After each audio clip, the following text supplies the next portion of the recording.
I wasn't supposed to be home until October. My flight landed in the rain, one of those soft, steady drizzles that makes everything look washed clean. I remember thinking how perfect it was. A quiet surprise. 3 months overseas, closing the biggest deal of my career, and now I'd walk into the farmhouse and watch my parents' faces light up. I even stopped to buy my mom's favorite lemon pastries. The gravel crunched under my tires as I pulled up. And that's when I knew something was wrong. The porch swing was gone. In its place sat 2 metal patio chairs with neon cushions. The curtains inside the windows were different, dark, heavy, nothing like the light floral ones my mother insisted made the house breathe. I sat in the car for a full minute. Maybe they redecorated. Maybe. But when I stepped onto the porch, I noticed the wreath on the door. Black feathers. My mother hated anything black on a front door. Invites bad luck, she always said. I unlocked the door. Or at least, I tried to. The key didn't fit. My hand froze. I knocked. Footsteps approached from inside. And then the door opened. Not to my mother. Not to my father. But to my mother-in-law, Diane. She blinked once, surprised, but not panicked. "Oh," she said slowly. "You're back." I didn't move. "Where are my parents?" She stepped aside like she owned the place. They decided to take a little break. It was overwhelming for them here. Overwhelming? I walked past her into the living room. The antique cabinet I restored for my dad? Gone. The family photos? Gone. The piano my mother played every evening? Gone. On the couch sat my sister-in-law, Tara, legs tucked beneath her, watching TV like she had every right to. I felt something cold settle in my chest. "Where," I repeated, "are my parents?" Diane folded her arms. They agreed to let us stay. Tara needed space after everything. After everything. Tara had quit her job. Again. Had another breakup. Again. And somehow that meant my parents were gone. I didn't argue. Not yet. I left. It took me 20 minutes to find the address. A cramped rental above a grocery store. When my father opened the door, he looked startled, almost guilty. "Sweetheart? You're home early." Inside, there were boxes stacked against the walls. My mother's sewing machine sat on the floor, unplugged. "Why are you here?" I asked gently. They looked at each other. "Your husband said you approved it," my mom whispered. "He said Tara just needed a few months. That it was temporary." The lemon pastry box slipped from my hand. "Approved it?" "I never said that." Silence. Heavy. Crushing. My dad rubbed his temples. "He told us it was your idea. Said you didn't want us stressed while you were away." Stressed. I looked around the tiny apartment. Peeling paint.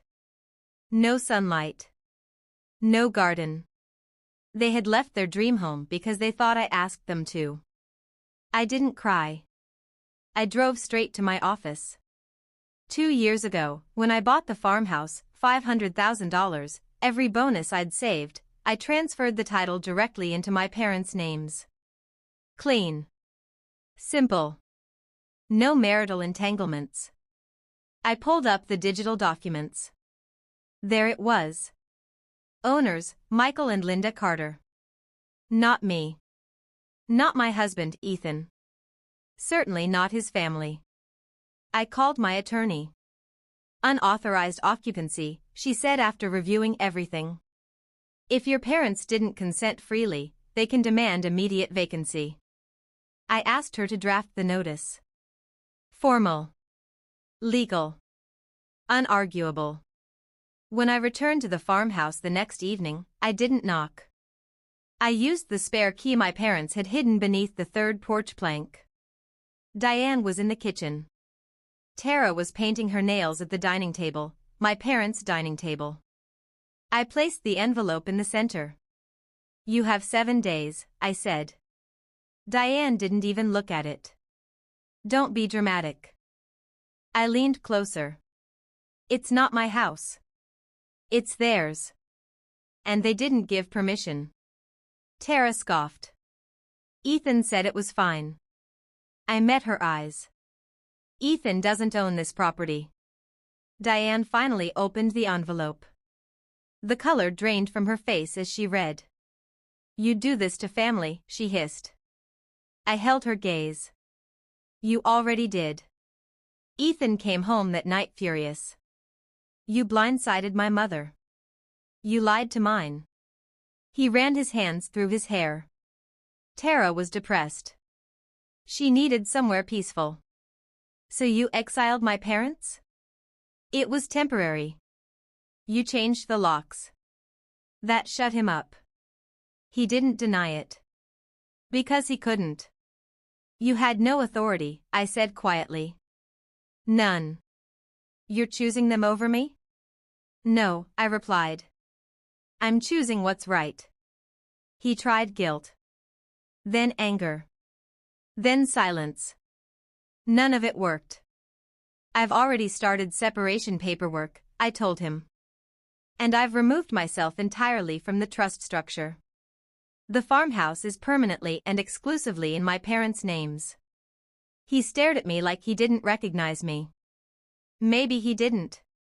7 days later, a moving truck arrived. Diane didn't look at me. Tara cried loudly on the porch, saying I was heartless. I stood there the entire time. Every box carried out felt like oxygen returning to the house. When they finally left, the silence was almost sacred. I opened every window. Let the light in. That evening, I drove to the apartment. "Come home," I told my parents. My mother hesitated. "Is it really ours?" "It always was." When they stepped back onto the porch, my father pressed his hand against the doorframe like he was greeting an old friend. Inside, we hung the photos again. The piano came back. The house exhaled. The divorce was finalized 3 months later. No dramatic court battle. Just signatures and distance. I moved into a small studio downtown. Brick walls. Big windows. Quiet. For the first time in years, I didn't feel like I was negotiating for space in my own life.